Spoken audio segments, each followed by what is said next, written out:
We all know about Roman legions, their mighty swords, grand roads, and towering Colosseums.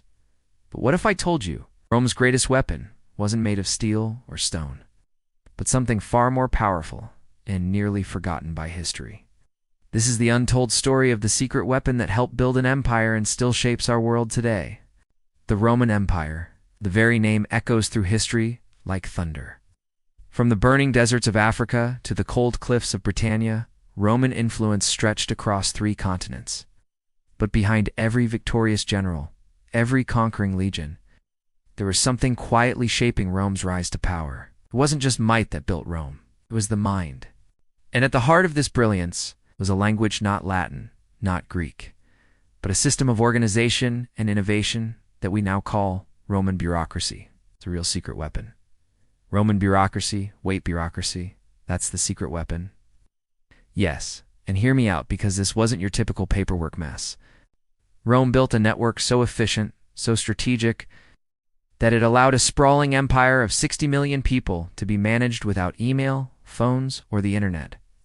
That's like controlling all of modern Italy, France, Spain, and Egypt, combined just with scrolls and couriers. How did they do it?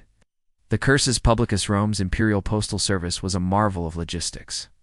Riders could carry messages from one end of the empire to the other faster than some modern nations managed in the 1800s. Relay stations, fresh horses, official permits called diplomas all ensured the Roman elite stayed informed and in control. But the real magic? The system worked everywhere, from the bustling streets of Rome to the remote outposts of Germania. Rome didn't just conquer, it connected. Organized chaos. The power of Roman administration, 330 to 530. Think about it. Any empire can conquer land, but to hold it, year after year. Through revolts, famines, floods, and wars, it takes an invisible machine running 24/7. That machine was the Roman civil service. They had tax collectors, engineers, map makers, and even census takers, who counted people for more efficient governance. Every 5 years, Roman officials went door to door, not just in Italy, but in Syria, Spain, and North Africa. That meant Rome could calculate how much grain to send to a hungry province or how many soldiers to recruit from a distant tribe. They even had job titles like procurator of fish ponds. Yes, that was a thing. Because in Rome's eyes, everything, every lake, bridge, and pebble had to be managed. The power behind the throne? What's even more fascinating? This system allowed emperors to rule even when they were terrible at ruling. When Nero played his fiddle, the bureaucrats still collected taxes. When emperors were assassinated, Rome kept running, because behind the scenes, this invisible engine, this network of educated administrators, kept the lights on. One man, Pliny the Elder, even documented how Rome ran its aqueducts, baths, and public sanitation. That's right. The Romans had working sewers, while other parts of Europe were still living in huts. They built public toilets that flushed. And those toilets? It's maintained by the state. Signed cleaners, schedules, inspections. This wasn't just a government. It was a living machine. Lessons for today, so why does this matter now? It's because many of today's systems, from modern law to civil infrastructure, are echoes of Roman administration. Our legal codes, inspired by Roman law. Our postal services, based on the Cursus Publicus.